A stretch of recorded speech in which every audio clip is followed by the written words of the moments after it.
میری ماں کے مرنے کے بعد میرے باپ نے ایک اور شادی کر لی تھی۔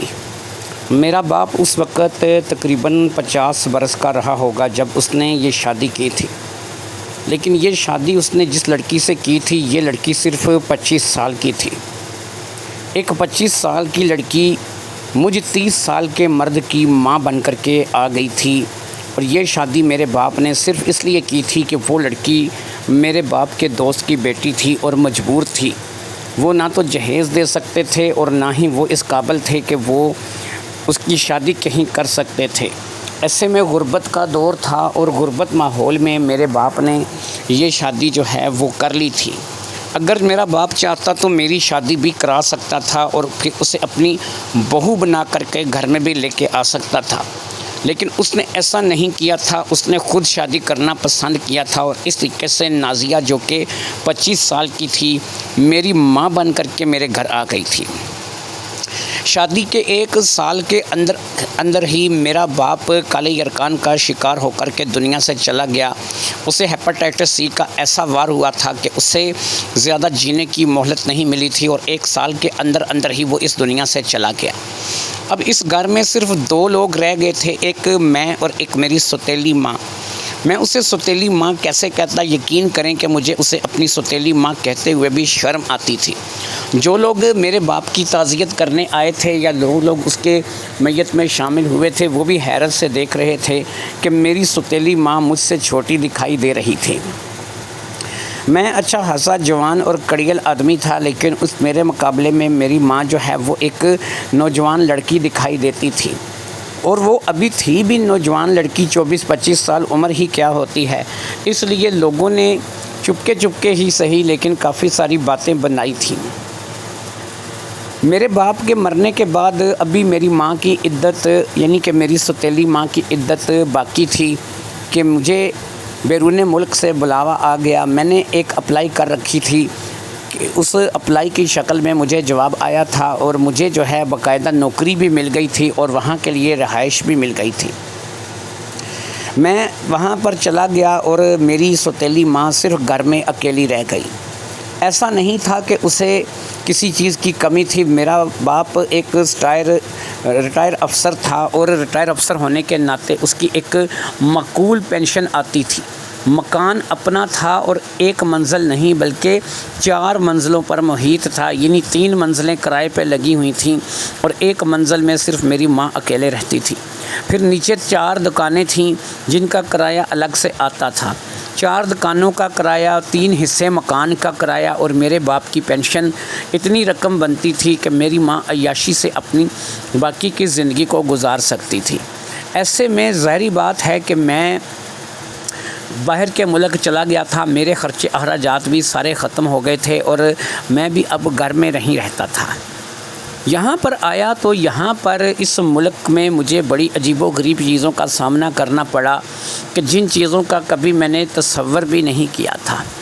یہ ایک ایسا ملک تھا کہ یہاں پر کوئی بھی رشتہ ایک دوسرے کو نہیں مانتا تھا۔ یہی نہ کہ یہاں پہ کوئی ماں تھی، نہ کوئی بہن تھی، نہ کوئی بیوی تھی، اور نہ ہی کوئی بیٹی تھی۔ یہاں پر بس ایک چیز تھی جو کہ یہاں کی گورنمنٹ کی طرف سے تھی کہ رضامندی ہونی چاہیے۔ اگر لڑکی اور لڑکا دونوں رضامند ہیں، وہ کسی بھی رشتے میں ہیں، تو وہ آپس میں ایک دوسرے کے ساتھ شادی کر سکتے ہیں، اپنا جیون ہنسی خوشی شادی شدہ زندگی میں گزار سکتے ہیں۔ یہاں پر آ کر کے مجھے جب اس چیز کا پتہ چلا تو مجھے یہ تھوڑی سی حیرت بھی ہوئی، لیکن میں اس بات کو لے کر کے خوش بھی ہوا۔ میں اپنے من ہی من اس بات کو سوچنے لگا کہ اگر میں کسی طریقے سے اپنی سوتیلی ماں کو یہاں اپنے پاس بلا لوں اور یہاں کے قانون کے مطابق سے اس کے ساتھ شادی کر لوں تو وہ میری بیوی بن کر کے یہاں میرے پاس رہے گی۔ اگر میں پاکستان میں رہا تو لوگ باتیں بنائیں گے۔ ظاہری بات ہے کہ میں سوتیلی ماں سے شادی نہیں کر سکتا تھا، جو کہ وہاں کا قانون بھی تھا اور شریعت بھی تھی۔ اس لیے یہاں پر تو نہ کوئی قانون لگتا تھا اور نہ ہی کوئی شریعت لگتی تھی، لہٰذا میرے من میں یہ خیال آیا کہ اس 25 سال کی دوشیزہ سے کیوں نہ خود فائدہ حاصل کیا جائے، جو میری ماں بن کر کے آئی تھی لیکن اب وہ میری بیوی بن سکتی تھی، کیونکہ یہاں جس ملک میں میں رہ رہا تھا یہاں پر رشتوں کی کوئی اہمیت نہیں دی جاتی تھی، بس لڑکا لڑکی راضی ہونے چاہیے۔ لیکن سوال یہ تھا کہ یہ راضی پناہ کیسے ہو؟ ظاہری بات ہے کہ میری ماں کبھی بھی اس بات کے لیے راضی نہیں ہوگی کہ وہ مجھ سے شادی کرے۔ اس کے لیے مجھے کوئی نہ کوئی گیم کھیلنی پڑے گی اور اس گیم کے تحت ہی میں اسے اپنے ساتھ ملا سکوں گا۔ لہٰذا میں نے سوچنا شروع کر دیا اور آخر کار میں نے ایک چیز جو ہے وہ اپنے دماغ میں طے کر لی۔ جس کمپنی کے ذریعے سے میں کام کر رہا تھا اس کمپنی میں کچھ لڑکیاں کچھ لڑکے کام کرتے تھے۔ میں نے ان میں سے ایک لڑکی جو کہ یہاں کی قانونی حیثیت میں مکمل طور پر قائل تھی، میں نے جب اس سے اس سلسلے میں بات کی تو اس نے کہا کہ یہ تو ہو سکتا ہے، یہاں کے قانون کے مطابق اگر تم اس سے شادی کرنا چاہو وہ تمہاری بیوی بن سکتی ہے۔ پھر میں نے اسے بتایا کہ وہ میری بیوی نہیں بنے گی کیونکہ وہ پاکستانی قانون اور پاکستانی معاملات کو مانتی ہے۔ ظاہری بات ہے وہ میری سوتیلی ماں ہے اور کبھی بھی نہیں چاہے گی کہ وہ میری بیوی بن کے میرے پاس رہے۔ اس نے کہا کہ میں آپ کو ایک طریقہ بتاتی ہوں، اس کے مطابق سے ہو سکتا ہے کہ آپ کی ماں یا پھر آپ کی سوتیلی ماں جو بھی آپ کا اس کے ساتھ وہاں پر رشتہ ہے وہ آپ کی بات کو مان جائے، آپ کو بس یہ طریقہ کار اختیار کرنا ہوگا۔ اس نے جب مجھے بات بتائی، بات میری سمجھ میں آ گئی۔ میں خود بھی کچھ اسی قسم کا ارادہ رکھتا تھا، اس لیے میں نے سوچ لیا کہ میں اس کے اوپر عمل کروں گا اور اسے یعنی اپنی سوتیلی ماں کو یہاں پر لے کر کے آؤں گا۔ میری سوتیلی ماں جو تھی وہ بڑی پارسا بنتی تھی، مگر ایک چیز ایسی تھی کہ جو نہیں جانتی تھی۔ اس کی ایک ایسی چیز میرے ہاتھ لگی تھی کہ مجھے امید تھا کہ اس کے پارسائی کا بھرم ٹوٹ جائے گا۔ میں اس وقت دبئی آیا ہوا تھا، لہٰذا اس چیز کے ہاتھ لگنے کے بعد میں نے اسے اپنے پاس بلانے کا سوچ لیا۔ دبئی سے میں واپس اسی ملک چلا گیا جہاں پر میں رہتا تھا۔ میں نے اسے اپنے پاس بلانا تھا، اس لیے میں نے اپنے ذہن میں پورا پلان ترتیب دے لیا تھا۔ یہ ایک واٹس ایپ کال تھی جو مجھے فارورڈ ہوئی تھی اور یہ واٹس ایپ کال میں نے بڑی کوششوں کے بعد حاصل کی تھی۔ وہ کسی عمران نام کے لڑکے سے محبت کرتی تھی، لیکن یہ بات اس کی شادی کے پہلے کی تھی۔ یہ وائس میرے پاس آئی تھی جس میں اس نے عمران کے ساتھ بھاگنے کا باقاعدہ اپنے باپ کے چہرے پر کالک پونتنے کا ایک پروگرام بنایا تھا، لیکن عمران نہیں آیا تھا۔ وہ ایک بزدل لڑکا نکلا تھا اور وہ نہ آنے کی وجہ سے اسے مجبوراً میرے باپ سے شادی کرنا پڑی تھی۔ یہ ایک ایسی چیز تھی جو کہ میرے ہاتھ لگی تھی اور میں اس سے فائدہ حاصل کر سکتا تھا۔ یہ ایک ٹرپ کا پتہ تھا۔ میں دبئی سے واپس اسی ملک آ گیا تھا اور اب میں نے اپنے ذہن میں سوچنا شروع کر دیا تھا کہ میں کسی نہ کسی طریقے سے اسے یہاں پر بلاؤں گا اور اس کے ساتھ شادی کر کے یہیں پر اپنی باقی کی زندگی کو گزاروں گا۔ نہ میں پاکستان جاؤں گا اور نہ ہی ہمارے رشتے کو لے کر کے کوئی بات ہوگی۔ لیکن یہ وہ باتیں تھیں کہ جو اس قدر زیادہ آسان نہیں تھیں، لیکن میں کوشش کر سکتا تھا۔ لہٰذا میں نے اسے ایک روز فون کیا اور اسے میں نے کہا کہ تم اگر ہو سکے تو یہاں پر آ جاؤ، میں اپنی کمپنی کے ذریعے سے تمہارے ٹکٹ ویزے کا انتظام کرتا ہوں، تم یہاں پر زیادہ نہیں تو کچھ عرصہ آ کر کے رہ کر کے چلی جاؤ۔ اس نے کہا کہ میرے پیچھے مکانوں کو کون دیکھے گا، دکانوں کو کون دیکھے گا؟ میں نے کہا مکانوں دکانوں کا کرایہ جو ہے وہ میری ذمہ داری ہے، وہاں پر میرا ایک بہت ہی عزیز ہے، میں اس کے ذمہ لگاؤں گا، وہ مکانوں کا کرایہ اور دکانوں کا کرایہ لے کر کے میرے اکاؤنٹ میں جمع کروا دیا کرے گا یا پھر تمہارے اکاؤنٹ میں جمع کروا دیا کرے گا، جس کا باقاعدہ ہمیں میسج مل جایا کرے گا۔ اگر وہ ہم سے فراڈ کرنے کی یا ڈنڈی مارنے کی کوشش کرے گا تو تب بھی جو ہے میرے پاس اس کی ایک ایسی کمزوری ہے کہ وہ ایسا کر نہیں سکے گا۔ میں واقعی ایک لڑکے کو جانتا تھا جس کی دکھتی رگ میرے ہاتھ میں تھی، اس لیے میں اس کے ذمہ یہ کام لگانا چاہتا تھا اور اس دکھتی رگ کے چلتے وہ مجھ سے فراڈ نہیں کر سکتا۔ لہٰذا میں نے یہی سوچا اور اسی کے تحت جو ہے وہ میں نے کام کرنا شروع کر دیا۔ اسے میں نے صرف 2 سال کے ویزے پر بلوا لیا تھا۔ یہ 2 سال کا ویزا میں نے اس لیے لیا تھا کہ 2 سال کا ویزا اس کے لیے بہت زیادہ تھا، لیکن میرے لیے میری سارے مقصد کو پورا کرتا تھا۔ وہ یہاں پر آ گئی تھی، میں اسے ایئرپورٹ سے گھر لے آیا تھا اور گھر لا کر کے اب میں نے اپنا پلان جو ہے وہ یہاں پر اس کے ساتھ چلنا تھا۔ لہٰذا میں نے اب اس کے ساتھ جو پلان تھا اس کو چلنے کا پروگرام بنا لیا تھا اور میں نے سارا ڈرامہ جو ہے وہ تیار کر لیا تھا۔ مجھے پتہ تھا کہ میں نے اسے کیا کہنا ہے، کیسے اپنے پاس روکنا ہے اور کیسے یہ جو ہے میرے پاس یہاں پر رہے گی۔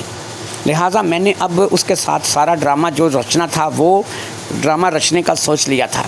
اس میں وہ لڑکی بھی میرا ساتھ دے گی کہ جس لڑکی کے ساتھ میں نے دفتر میں یہ بات کی تھی، اس لڑکی نے کہا تھا کہ میں اس کام میں تمہارے ساتھ ہوں۔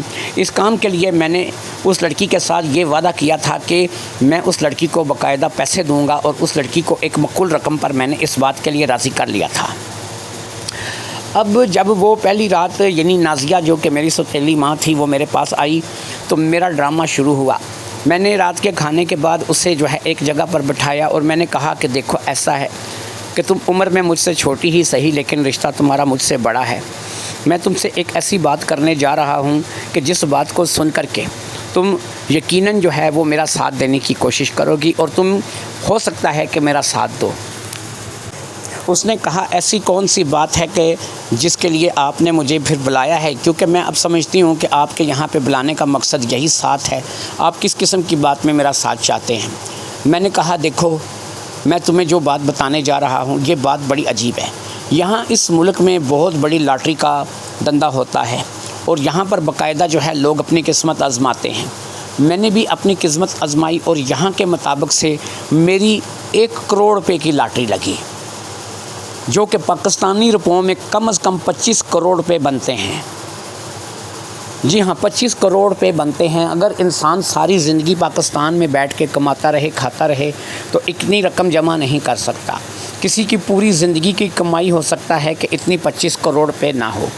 اب ایسے میں جب تم اس بات کو اچھے طریقے سے جان گئی ہو کہ میری 1 کروڑ روپے کی لاٹری لگی ہے، لیکن یہاں کے ملک کے کچھ اپنے معاملات ہیں، یہاں کے لوگوں کے کچھ اپنے معاملات ہیں، جو کہ ظاہری بات ہے کہ میں ان چیزوں کو کاٹ نہیں سکتا، ان چیزوں سے بغاوت نہیں کر سکتا۔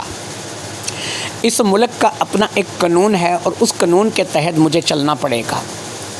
ان لوگوں نے مجھے کہا ہے کہ یہ لاٹری کی رقم تمہارے بینک اکاؤنٹ میں اسی طرح ٹرانسفر ہوگی اور تمہیں جو ہے یہ اسی وقت ملے گی کہ جب تم یہاں پر باقاعدہ یہاں کی نیشنلٹی حاصل کرو گے، اور یہاں پر نیشنلٹی حاصل کرنے کا ایک ہی طریقہ ہے کہ تم کسی سے شادی کر کے اپنا گھر بساؤ۔ اب سسٹم یہ ہے کہ یہاں پر میں نے 2-3 لڑکیوں سے اس سلسلے میں رابطہ کیا ہے اور 2-3 ایسے لوگوں سے رابطہ کیا ہے کہ جو یہاں پر باقاعدہ شادی کا ارینج کرواتے ہیں، کسی لڑکی سے شادی کرواتے ہیں۔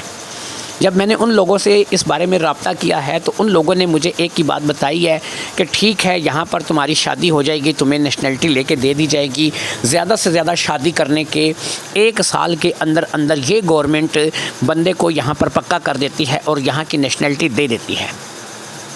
لیکن اس کے لیے ضروری ہے کہ اگر یہاں کی نیشنلٹی لینی ہے، یہاں پر پکا ہونا ہے، تو پھر تم نے ایک کام کرنا ہے، اور وہ کام تم نے یہ کرنا ہے کہ تم نے باقاعدہ جو ہے وہ شادی کرنی ہے۔ لیکن شادی اگر تم نے ہم میں سے کسی کے ساتھ کرنی ہے تو لاٹری کا آدھا انعام ہمارا ہوگا، یعنی کہ تمہیں اگر 1 کروڑ روپے کا انعام یہاں کی رقم میں لگا ہے تو تمہیں 50 لاکھ روپے اس عورت کو ادا کرنے ہوں گے جس کے ساتھ تم شادی کرو گے۔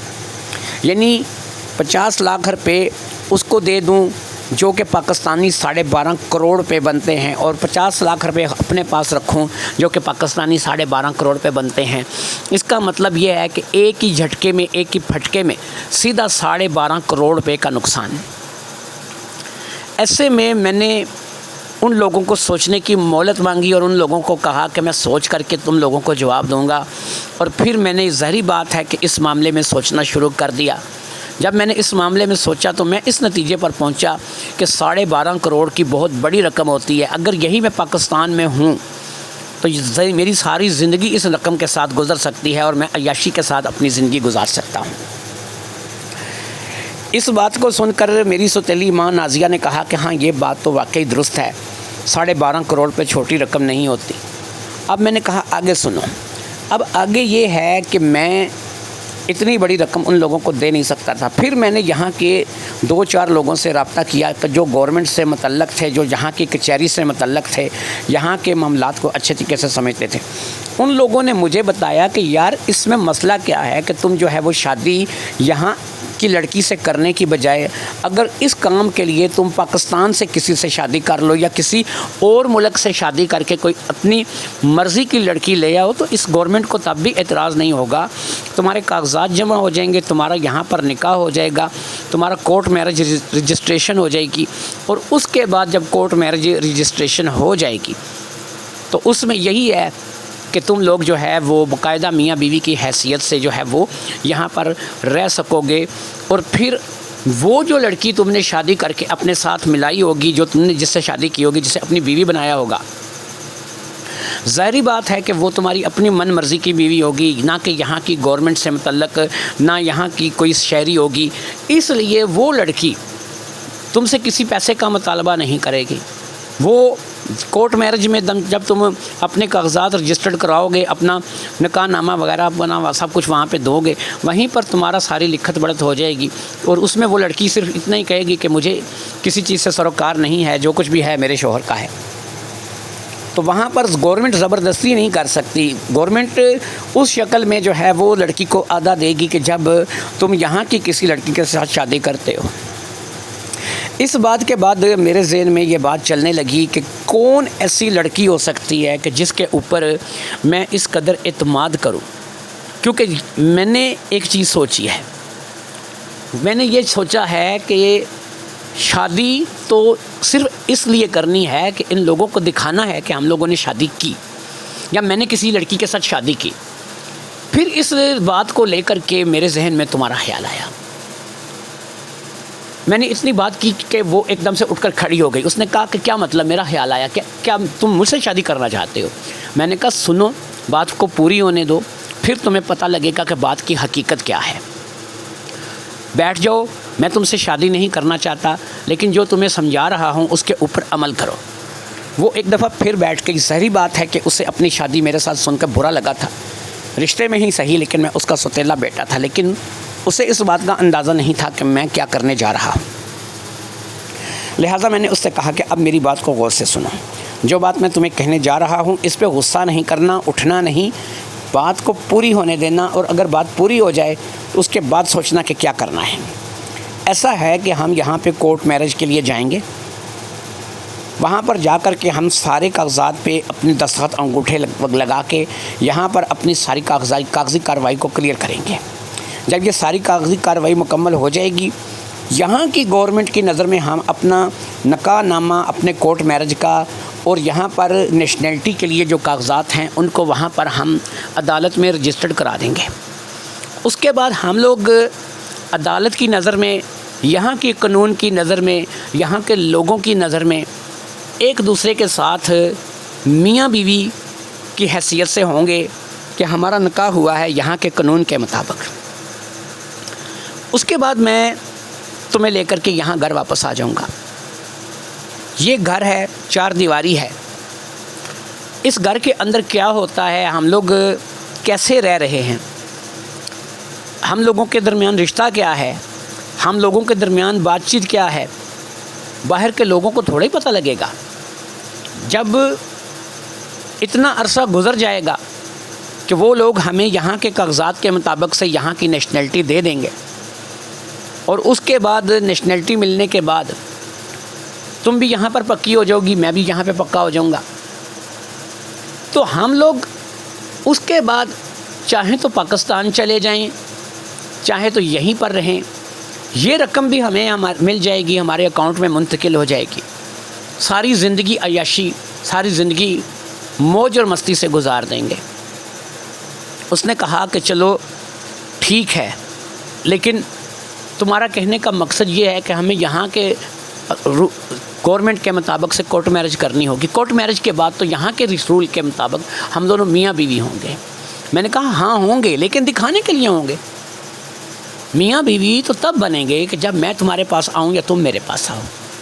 جب ہم لوگ ایسا کچھ کریں گے ہی نہیں، کیونکہ ہمارا اصل رشتہ کچھ اور ہے، اور وہ رشتہ وہی ہے جو کہ ہمارا پاکستان میں ہے۔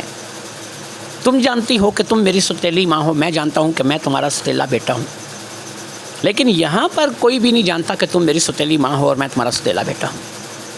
ایسے میں صرف تمہیں اتنا کرنا ہے کہ میرے ساتھ صرف اتنا ساتھ دینا ہے کہ میں وہاں پر جا کر کے تمہارے اور اپنے کاغذات جمع کرا دوں، اور پھر 1 سال کے اندر اندر یہاں کی نیشنلٹی ہم دونوں کو مل جائے گی۔ نیشنلٹی ملنے کے بعد تم جب چاہو پاکستان جا سکتی ہو، جب چاہو یہاں رہ سکتی ہو، اور اسی طریقے سے میں جب چاہوں پاکستان جا سکتا ہوں، جب چاہے یہاں رہ سکتا ہوں۔ ہم چاہیں تو اپنی رقم کو پاکستان منتقل کر سکتے ہیں، ہم چاہیں تو پاکستان میں جا کے اپنی رہائش اختیار کر سکتے ہیں، لیکن نیشنلٹی ہماری دونوں ملکوں کی ہوگی۔ اس لیے جو بھی کرنا ہے یقین کرو کہ اس میں نہ تو جو ہے وہ تمہیں کوئی نقصان ہے، نہ کوئی مجھے نقصان ہے۔ ہم لوگ اگر پاکستان میں ہوتے تو پنجابی میں کہتے ہیں کہ کسی کی آنکھوں میں نمک مرچ ڈالنا یا کسی کو دھوکہ دینا، یہی چیز ہم لوگ یہاں کریں گے کہ یہاں پر ہم لوگوں صرف ان لوگوں کو بتائیں گے کاغذی طور پر کہ ہم لوگ جو ہے وہ آپس میں میاں بیوی ہیں، اور پھر ہم لوگ رہیں گے بھی ایک ہی گھر میں۔ ظاہری بات ہے کہ تم میرے پاس ہی رہو گی، جہاں میرے علاوہ کسی اور کے پاس تھوڑی جاؤ گی، تو ایک ہی گھر میں رہیں گے، ہمارا پردہ پڑا رہے گا، اور اس پردے کے ساتھ ہم لوگ یہاں پر 1 سال رہیں گے، اور 1 سال رہنے کے بعد ہم لوگ جو ہے وہ یہاں کی نہ صرف کہ نیشنلٹی کو حاصل کر لیں گے، بلکہ ہم دونوں جو ہے وہ جہاں چاہیں جا سکیں گے، اور پھر وہ لاٹری کی جو رقم ہے وہ بھی ہمارے اکاؤنٹ میں منتقل ہو جائے گی۔ جتنا حق میرا اس پہ ہوگا اتنا ہی حق تمہارا ہوگا۔ اس سے پہلے کہ وہ رقم کسی اور کے اکاؤنٹ میں چلی جائے، کسی اور کو ملے، وہ رقم ہمارے پاس ہی رہے تو بہتر ہے۔ کم از کم ہم دونوں ایک دوسرے کے رشتہ دار تو ہیں، ہم لوگوں میں ایک رشتہ تو ہے۔ اگر یہ رشتہ جو ہے، یہ رقم جو ہے یہ کسی اور کے پاس چلی جائے تو یہ بہتر نہیں ہے۔ لہٰذا اب سسٹم یہ ہے کہ تم نے ایسا کرنا ہے اور اس میں تم نے میرا ساتھ دینا ہے۔ وہ سوچ میں پڑ گئی، اس نے کہا کہ یہ غلط ہے، مجھے لگتا نہیں ہے کہ مجھے ایسا کرنا چاہیے۔ دھوکہ دہی کے لیے ہی صحیح، چلو وہ دھوکہ ہم اس گورنمنٹ کو دے رہے ہیں، لیکن ایک نام تمہارے اور میرے ساتھ میاں بیوی کا جڑے گا، کیا یہ بات صحیح ہوگی؟ میں نے اب اسے کہا کہ دیکھو میری بات سنو نازیہ، اگر تم شادی سے پہلے اپنے باپ کو چھوڑ کر عمران کے ساتھ بھاگ جاتی تو کیا یہ صحیح ہوتا؟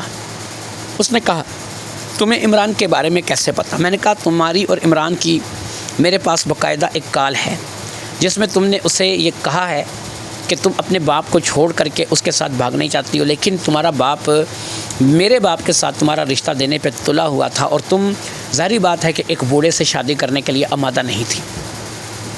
پھر یہ ہے کہ عمران اگر تمہیں لے کر کے چلا جاتا، میں نہیں جانتا کہ عمران کیسا انسان تھا، اگر وہ اچھا ہوتا یا پھر اس کے اندر ہمت ہوتی وہ آ کر کے تمہیں لے کر کے جاتا، تم سے شادی کرتا، لیکن وہ نہیں آیا اور مجبوراً تمہیں میرے باپ سے شادی کرنی پڑی۔ لہٰذا اب یہی ہے کہ اگر تم اس وقت اس غلط کے لیے آمادہ ہو رہی تھی تو آج یہ غلط نہیں ہے، یہ غلط صحیح ہو رہا ہے۔ تمہیں صرف جو ہے وہ جا کر وہاں پر میرے ساتھ بیان دینے ہیں، اور اس کے بعد یہاں کی کاغذی کارروائی مکمل کرنے، اور یہاں کے اصول کے مطابق، یہاں کی گورنمنٹ کے مطابق تمہارا اور میرا نکاح ہو جائے گا، اور پھر ہم لوگ جو ہے وہ یہاں کے قانون کے مطابق سے میاں بیوی بن جائیں گے۔ اس کے بعد 1 سال کی بات ہے، 1 سال کے اندر ہماری نیشنلٹی ہو جائے گی، رقم ہمیں مل جائے گی، اور اس کے بعد تم جہاں جانا چاہو، میں جہاں جانا چاہوں، ہم دونوں اپنے فیصلے میں آزاد ہوں گے۔ اور اگر ہم لوگ اکٹھا ہی رہنا چاہیں گے تو تب بھی ہم اپنے فیصلے میں آزاد ہوں گے، کوئی ہمیں اس بات کو لے کر کے روکنے ٹوکنے والا نہیں ہوگا۔ اس نے کہا بات تو ٹھیک ہے، میری سمجھ میں آ رہی ہے، ہمارے درمیان کوئی واسطہ، کوئی تعلق، کوئی رشتہ نہیں ہوگا، صرف یہی ہے کہ ہم لوگوں نے یہاں کی گورنمنٹ کو دھوکہ دینا ہے، اور اس کے لیے جو ہے وہ ہمیں ایسا کرنا پڑے گا۔ ٹھیک ہے، اگر رقم اتنی بڑی ہے جو کہ لاٹری کی ہے اور یہاں کی نیشنلٹی کا بھی سوال ہے تو ٹھیک ہے، میں یہ کام کرنے کے لیے تیار ہوں۔ اس نے اپنی آمادگی کا اظہار کر دیا۔ میں نے اسے کمرہ دکھایا جہاں پر وہ سونے کے لیے چلی گئی، اور پھر میں نے اسے کہا کہ ہم لوگ ابھی سو جاتے ہیں تاکہ صبح اٹھ کر کے ہم یہاں کی کورٹ میں کر لیں گے اور یہاں کی کچہری چلے جائیں گے، اور یہاں سے جا کر کے عدالت میں جا کر کے باقاعدہ جو بھی کارروائی ہوگی ہم کر لیں گے۔ اگلی صبح میں واقعی ہی عدالت پہنچ گیا۔ وہاں پر میں نے ایک وکیل سے ملاقات کی اور اسے ساری سچویشن میں نے سمجھائی، کیونکہ وہ یہاں کی زبان سے زیادہ واقف نہیں تھی اور مجھے بھی اتنی زیادہ نہیں آتی تھی، لیکن میں کافی حد تک اب یہاں کی زبان کو سوچنے سمجھنے لگ گیا تھا، بولنے میں مجھے بھی دشواری ہوتی تھی، لہٰذا میں تھوڑا زیادہ تر اپنی زبان میں انگلش کا سہارا لیتا تھا۔ یہاں کی مقامی زبان کچھ اور تھی، تھوڑی بہت انگلش اور یہاں کی مقامی زبان ملا کر کے میں بات کر لیتا تھا۔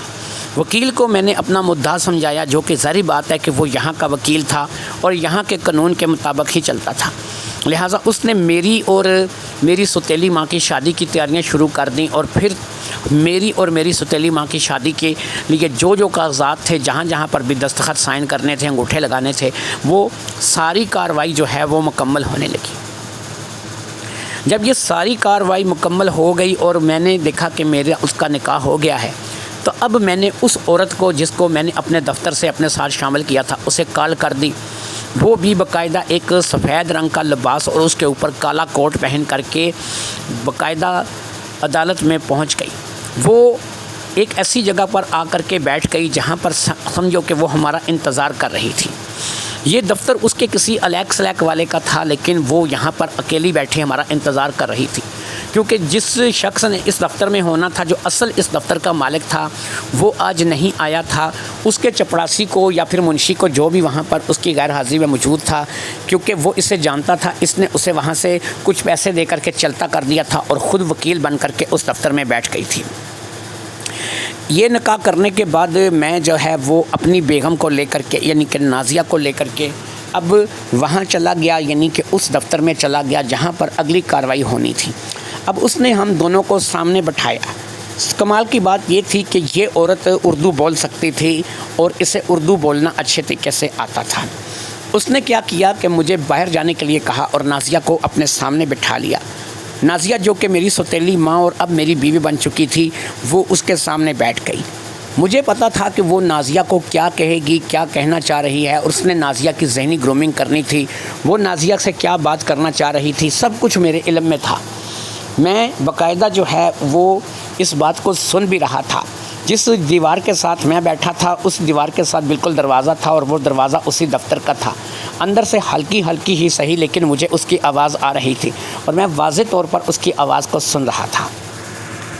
اس نے نازیہ سے کہنا شروع کیا، دیکھو یہاں کے قانون کے مطابق تم نے کورٹ میرج کی ہے، تم نے ہر کام اپنی مرضی سے کیا ہے، ہر جگہ دستخط انگوٹھے اپنی مرضی سے لگائے ہیں.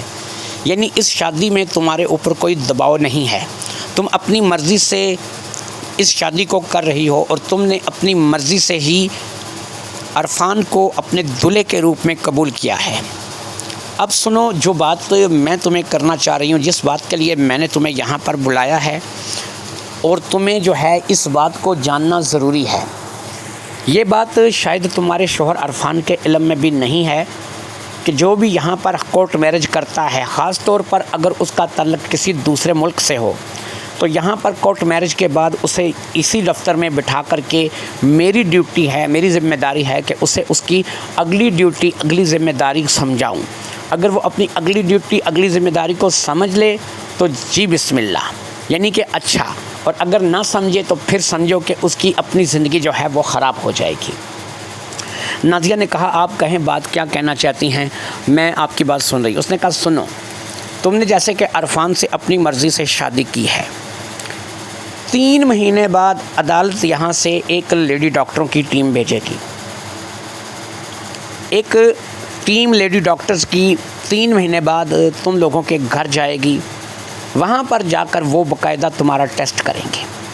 اس ٹیسٹ کو کرنے پر یہ پتہ چلے گا کہ تم اس شخص عرفان کے ساتھ، جو کہ تمہارا شوہر ہے، ایک بیوی کی حیثیت سے زندگی گزار رہی ہو، یا پھر تم لوگوں نے یہاں کی عدالت کو، یہاں کے قانون کو دھوکہ دینے کی کوشش کی ہے اور تم دونوں میں میاں بیوی والا کچھ واسطہ، کچھ تعلق نہیں ہے.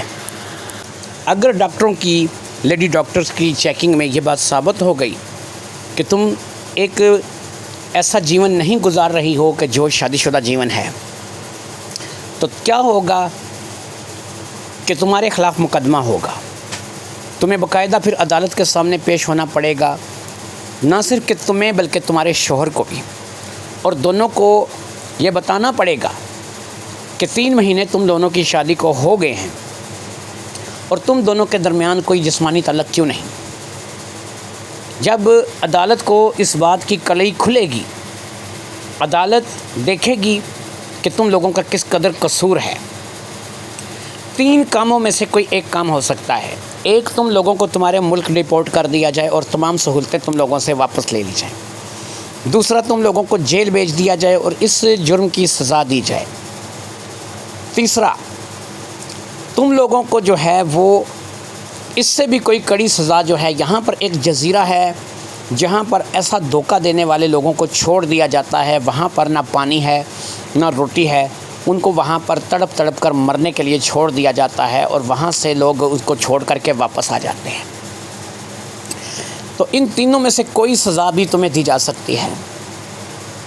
لیکن یاد رکھو کہ اگر تم دونوں کا جسمانی تعلق ثابت ہوگا اور یہ بات ثابت ہوگی کہ تم لوگوں نے شادی کی ہے، تو تم دونوں میاں بیوی کی حیثیت سے ایک جگہ رہ رہے ہو، تم دونوں کے درمیان ایک میاں بیوی والا تعلق ہے اور تم دونوں جو ہے وہ اسی طریقے سے اپنی زندگی کو گزار رہے ہو، تو یاد رکھو کہ پھر یہاں کی گورنمنٹ تمہارے کاغذات کو کلیئر کرنے میں لگ جائے گی اور پھر کچھ ہی عرصے میں تم لوگوں کی یہاں کی نیشنلٹی مل جائے گی۔ بس میں نے تمہیں یہی بتانا تھا، اور یہی بات میں تمہارے شوہر سے بھی کروں گی، اور اپنے شوہر کو اندر بھیج دو۔ وہ اٹھ کر باہر آ گئی اور پھر میں اندر چلا گیا۔ جب میں اندر گیا تو مجھے بھی اس نے روٹین کے مطابق یہی باتیں سمجھائیں۔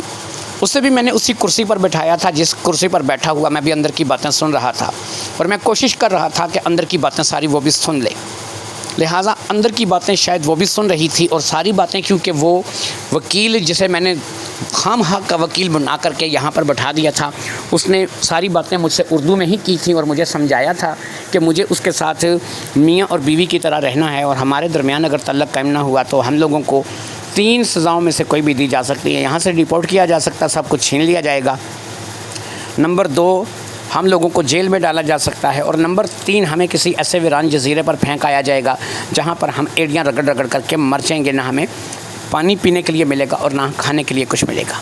یہ سب کچھ اسے میں نے ہی پڑھا رکھا تھا جو کہ وہ یہاں پر بول رہی تھی، لہٰذا میں نے اب اس سے اجازت لی اور وہاں سے باہر نکل آیا۔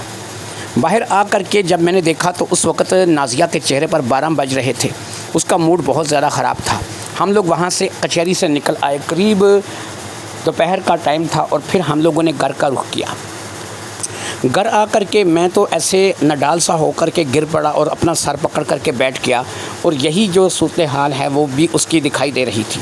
کافی دیر تک تو ہم دونوں نے آپس میں کسی قسم کی کوئی کلام نہیں کی، اور ہمارے درمیان یہی باتیں چلتی رہیں کہ ہم لوگ جو ہے وہ صرف ایک دوسرے کو آنکھوں سے نہارتے رہے اور آنکھوں سے دیکھتے رہے۔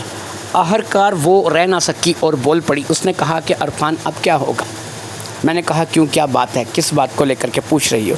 اس نے کہا یہی کہ اگر ہم لوگوں نے آپس میں تعلق نہ بنایا تو یہاں کی عدالت 3 مہینے بعد ایک لیڈی ڈاکٹروں کی ٹیم بھیجے گی جو مجھے اور تمہیں چیک کرے گی، اور اگر ہم لوگ آپس میں اسی طریقے سے رہے تو ظاہری بات ہے کہ ہمارا اگلا ٹھکانہ یا تو وہ ویران جزیرہ ہوگا یا جیل ہوگی، یا پھر ہم لوگوں کو یہاں سے دھکے مار کے نکال دیا جائے گا۔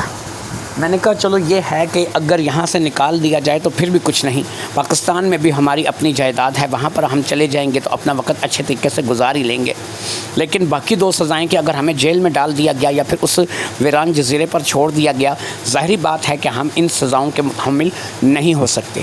کہنے لگی کیا کریں، پھر ہم تو ظاہری بات ہے کہ ان لوگوں کو دھوکہ دینے چلے تھے، اور ہمارے درمیان بس یہی بات طے ہوئی تھی کہ ہم دونوں نے صرف ناٹک کرنا ہے میاں بیوی ہونے کا۔ میں نے کہا یقین کرو میں یہاں پر آ کر رہتا ہوں، مجھے اس کا پتہ ہی نہیں تھا کہ ایسا بھی ہوتا ہے کہ یہ لوگ باقاعدہ چیک کرنے کے لیے گھر آئیں گے۔ اگر مجھے پتہ ہوتا کہ یہ باقاعدہ ہمیں چیک کرنے کے لیے گھر آئیں گے اور آ کر کے ہمارا میڈیکل کریں گے کہ ہم میاں بیوی کی حیثیت سے رہ رہے ہیں یا ویسے ہی رہ رہے ہیں، اگر مجھے اس بات کا پتہ ہوتا تو یقین کرو کہ میں اس مسئلے کو جو ہے وہ یہیں پہ رد کر دیتا اور کوئی اور راستہ سوچتا۔ وہ بھی پریشان تھی، میں بھی پریشان تھا، اسی پریشانی میں رات ہو گئی، اور رات کا کھانا بھی ہم لوگوں نے بس واجبی سا ہی کھایا۔ میں دکھاوے کی ایکٹنگ کر رہا تھا لیکن اس کی ریئل ایکٹنگ تھی، کیونکہ ظاہری بات ہے کہ وہ اب اس بات کے لیے آمادہ نہیں تھی کہ وہ میرے ساتھ بیوی کی حیثیت سے اپنا تعلق بنائے، لیکن مجھے اس کی ذہن کی گرومنگ کرنی تھی، مجھے اسے سمجھانا تھا کہ یہی اب بہتر رہے گا، لہٰذا میں نے اب اسے یہی گرومنگ کرنی شروع کر دی اور اسے بتایا کہ زیادہ سے زیادہ 1 سال کی بات ہے، 1 سال میں ہم لوگوں کو یہاں کی نیشنلٹی مل جائے گی، اور اس نیشنلٹی کو ملنے کے بعد ظاہری بات ہے کہ تم بھی آزاد ہوگی، میں بھی آزاد ہوں گا، ہم لوگ اپنے فیصلوں میں آزاد ہوں گے۔ اس لیے میرے خیال میں تو اب ہمیں وہ کیا کہتے ہیں کہ اپنی جان بچانے کے لیے مرتا کیا نہ کرتا، ہمیں اس بات کو مان لینا چاہیے۔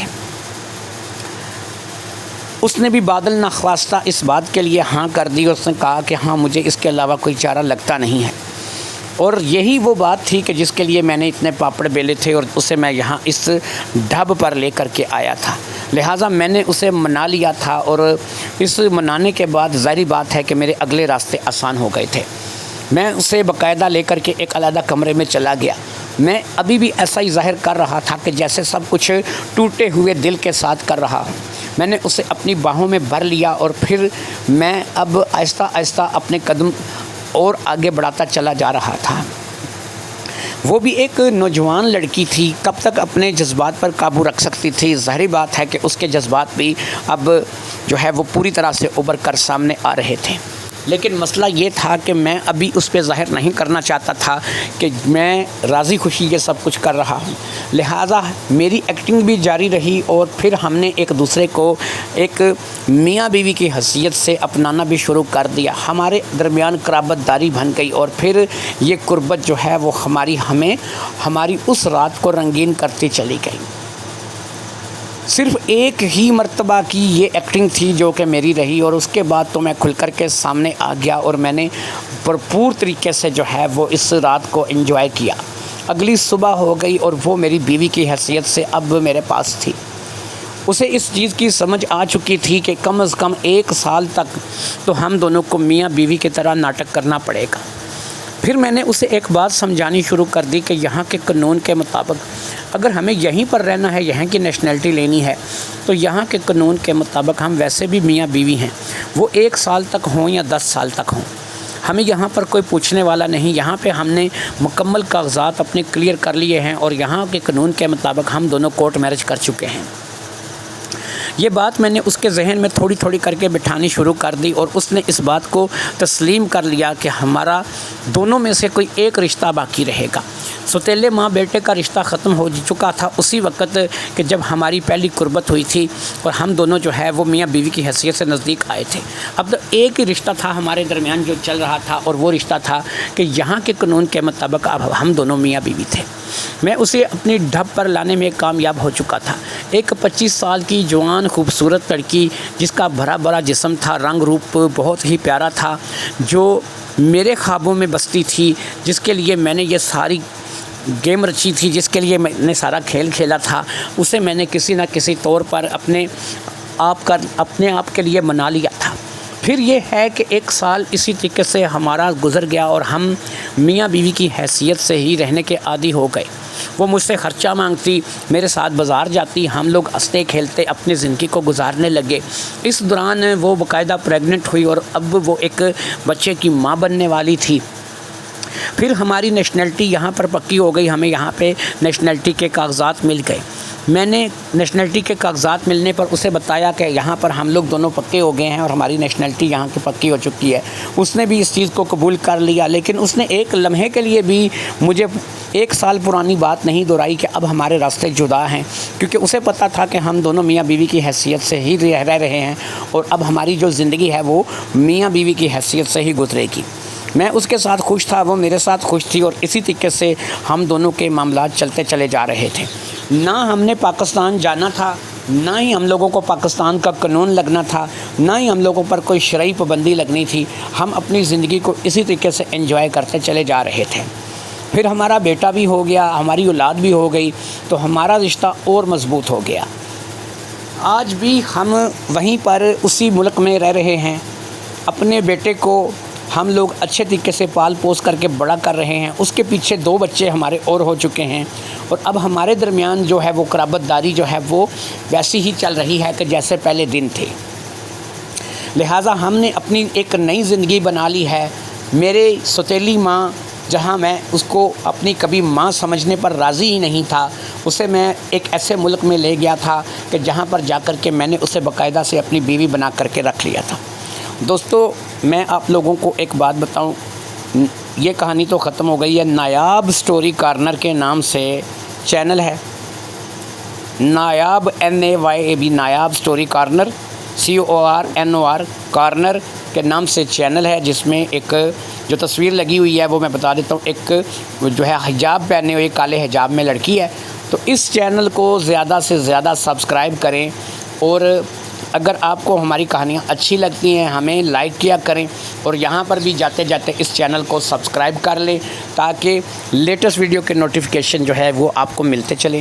تو نایاب سٹوری کارنر کو بھی آپ لائک کریں، وہاں بھی کہانیاں سنیں، اسی طریقے سے مزے مزے کی کہانیاں آپ کو سننے کو ملیں گی۔ اچھا، آپ کہیں گے کہ یہ کہانی جو آپ نے سنائی ہے، اس کہانی میں جو ہے وہ باقاعدہ ایک سوتیلی ماں سے ایک لڑکے نے اسے باہر کے ملک دوسرے ملک بنا کر کے نکاح کر لیا اور پھر اس کے ساتھ بیوی بن کے وہ رہنے لگی۔ آپ کو بتاتا چلوں کہ پاکستان کو چھوڑ کر کے کچھ یورپی ملک ایسے ہیں جہاں پر واقعی میں یہ قانون ہے کہ وہاں پر رشتے نہیں دیکھے جاتے، ماں بہن بیوی بیٹی یہ رشتے نہیں دیکھے جاتے۔